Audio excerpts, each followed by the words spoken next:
नागपूर जिल्हा परिषदेत घोटाळ्याचे आरोप समोर आल्याने राजकीय वर्तुळात गदारोळ माजला आहे। काँग्रेस नेते विष्णू कोकडे यांनी यावर प्रतिक्रिया देताना विरोधकांचे आरोप निराधार असल्याचे म्हटले आहे। कोकडे यांनी आरोप केला की काँग्रेसच्या खासदारांच्या निवडीनंतर विरोधकांच्या पोटात दुखत आहे आणि त्यामुळेच ते बिनबुडाचे आरोप करीत आहेत। काँग्रेसच्या विजयामुळे विरोधक अस्वस्थ झाले असून त्यांच्या आरोपामध्ये काही तथ्य नाही असंही कोकडे यांनी स्पष्ट केले। मोठे भाजपचे नेते आहे ज्यांनी आमच्या जिल्हा परिषदेवर आरोप केला। आज ही जिल्हा परिषद माननीय सुनीलजी केदार साहेबांच्या एक हाती सत्तेमुळे एक आदिवासी महिला, त्या आदिवासी महिलेच्या एक हाती निर्णयामुळे एक व्यवस्थित असा या 2.25 वर्षाचा हा कालखंड राहिला। प्रत्येक कार्यक्रमामध्ये एक चांगलं व्यवस्थित सर्वसामान्य लोकांचा एक मदत राहिली, सपोर्ट राहिला। सर्व जिल्हा परिषद सदस्य एकत्र मिळून पूर्ण जिल्ह्यामध्ये कामं करतात आणि एक आम्ही निर्णय यावेळेस घेतला होता की आमच्या या जिल्हा परिषदच्या माध्यमातून प्रत्येक डिपार्टमेंटला, प्रत्येक विभागाला जिल्हा परिषदच्या एक चांगला सुंदर असं लोकहिताचं काम आम्ही करू, असा एक सर्वांनी मिळून एक निर्णय घेतला होता। त्या निर्णयाच्या माध्यमातून आम्ही आरोग्य विभागाचे कार्यक्रम व्यवस्थित राबवले, आम्ही महिला बाल कल्याणचे कार्यक्रम व्यवस्थित राबवले, आम्ही शिक्षण विभागाचे आज शिक्षण विभागाचा शिक्षकांचा मोठा असा एक कार्यक्रम आम्ही ठेवला।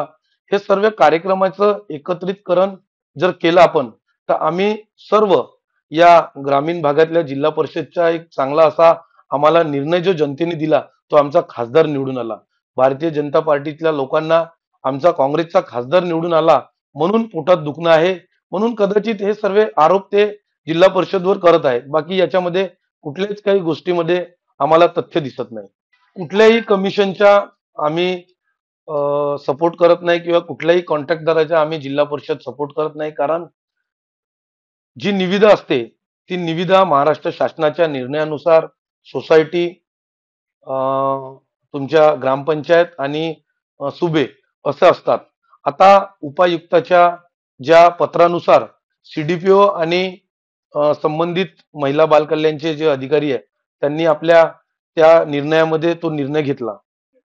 सर्वसाधारण सभेमध्ये विषय आणण्याचा जो निर्णय आहे तो महिला बाल कल्याण अधिकाऱ्याचा आहे, त्या समितीचा आहे। कदाचित त्या पत्रामध्ये असं आयुक्ताच्या ज्या पत्रामध्ये होतं की आचारसंहिता आहे ती लवकरात लवकर आपण हा निधी खर्च करण्यात यावा अशी त्याच्यामध्ये त्या पत्रामध्ये निर्देश होते, म्हणून कदाचित महिला बाल कल्याण अधिकाऱ्यांनी आणि CDPOनी तो निर्णय घेतला असेल असं मला कदाचित। जिल्हा परिषद संस्था हे ग्रामीण भागातल्या लोकांची आहे।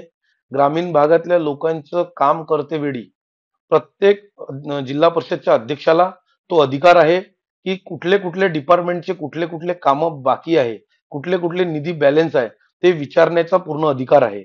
आणि तो अधिकार जिल्हा परिषद अध्यक्ष स्वतः फोन न करता PAच्या हाताने फोन करून घेतात।